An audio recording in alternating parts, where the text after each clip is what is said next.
It's a bit of a problem for Ron, after we just praised him a little bit.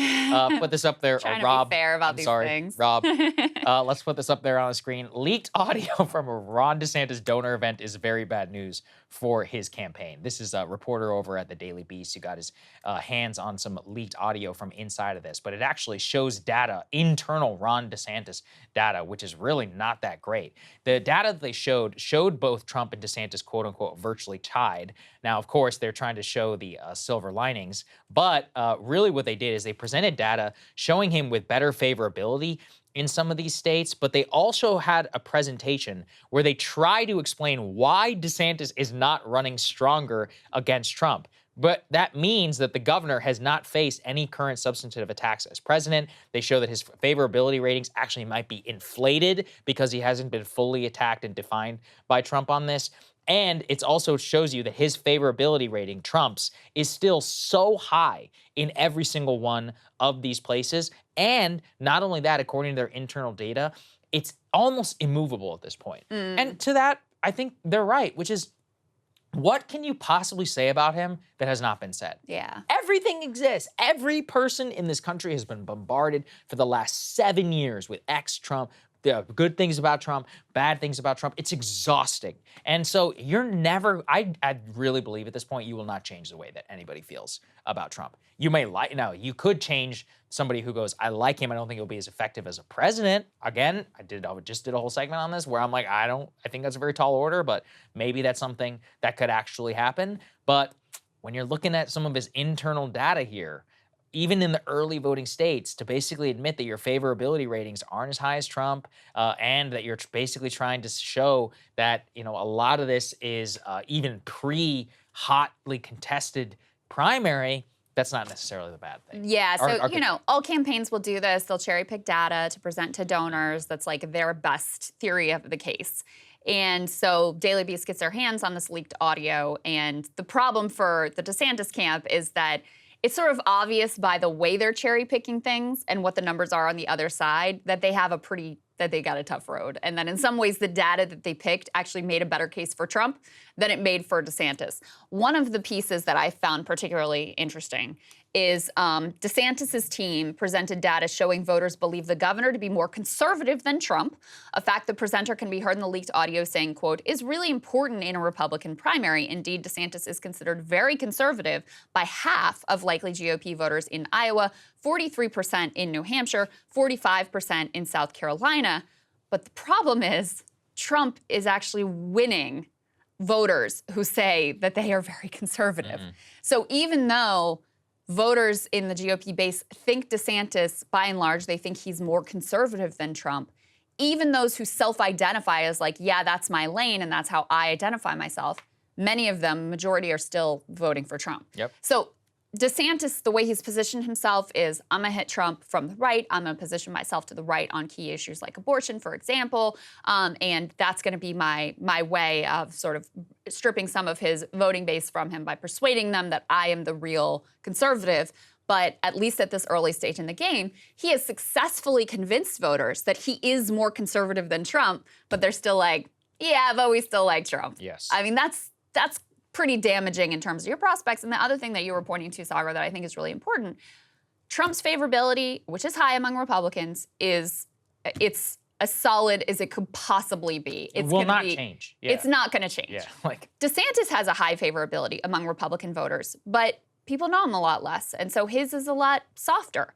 So it's unlikely it's going to go up. Very possible that it goes down. So that is, that's a potential weakness for him. Now, they're presenting it as like, oh, he hasn't even introduced himself to the public. But the flip side of that is, yeah, he also hasn't gotten into the full melee of a presidential campaign where ratings almost always go down rather than go up because you're just taking on so much water from everybody else. It's also worth talking about favorability to Republicans. Do you know what that actually means? It means how much the liberal mainstream media hates you. That's basically it. And it's like, Trump, you can say many things. He is the king of being hated. Sure, the media hates DeSantis, but they don't necessarily hate him in the same visceral, like, he's a fascist and all these other cringe, takes that have been flying around now for 7 years. Trump is the king of that. Like, he's the person who invites more emotional reaction than any single human being probably in the United States. which by the other, the contrast is a huge number of Republicans love that about him because he pisses off their enemies more than anyone else. DeSantis, part of his whole thing about I'm getting serious, part of seriousness is not engaging in Mika Brzezinski's facelift and pissing people off. So that's difficult, for your favorability ratings. Again, that's a great case. Most of the general election and most Americans are exhausted by that. But Republicans specifically actually love it more than anything. Now, are there enough of them who are exhausted by it? None of the data currently indicates that. Yeah, that's the issue. Also, by the way, Republicans think that Trump is more likely to win in the fall. Now, whether that's the case or that wasn't from this leaked audio, that's from other polls. They see him as a stronger candidate to defeat Joe Biden. Right. Whether that's true or not, literally don't know. I think that DeSantis, some of the ideological positioning he has done has made him more vulnerable in terms of a general election and compromise some of his electability case to voters, in my opinion. But, who knows what the whims of voters are at the end of the day. I really don't advise you all to be thinking about candidates in terms of trying to play pundit and predict which one is going to win and which one is not going to win. But, that is also an issue for him, that his two key cases are, I'm the true conservative, and people are like, that's true, but we still like Trump. And I'm more electable, and people are like, yeah, we don't really buy that. We think Trump did win. We think he obviously won in 2016. We think he won in 2020. We think he can win again, and we want to stick with our guy. Oh. I think, picking up on one comment you made, Saagar, which I think is very insightful. The most successful politicians, they don't change people like what they're already thinking. They speak to something people already feel, but maybe haven't fully articulated. Maybe hasn't, no one has really grabbed onto the sentiment and been able to run with it. So it's something that's there bubbling under the surface, and they're able to harness that and really capture that. I think Trump is a perfect example of that in 2016, speaking to, the carnage and the Rust Belt. And I mean, there was a lot, in my opinion, of very ugly, xenophobia that was packed into that. But there was a genuine sentiment of, the area that I live in, my prospects for myself, my prospects for my kids, no one is really speaking to these challenges. And Hillary Clinton was the perfect opponent for him to go up against to make the case of these are the people that sold you out. So he really spoke to something that was already there that no one was capturing.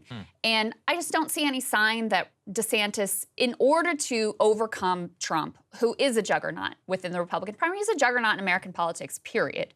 In order to do that, you are really going to have that same spidey sense of what it is bubbling underneath the surface for the Republican base that isn't being harnessed, isn't being articulated, isn't being spoken to. I personally don't see that he has managed to pull that off yet, but I'm also not a Republican voter, so maybe he has more insights into this than I do. Exactly. Look, I mean, at this time, it's really a wait and see game, and we'll just see how it works out. Hey guys, ready or not, 2024 is fully upon us now, and Saagar and I have been brainstorming ways that we can really up our game for this critical election. Yeah, we rely on our premium subs to expand our coverage, to add staff, to upgrade the studio. We just want to give you the best independent coverage of this election, which is possible. So if you can help us out, become a premium subscriber today, breakingpoints.com, or the link is down here in the description video. It really means the world to us. And if you like what we're all about, this is the best possible way to keep us 100% independent, working only for you.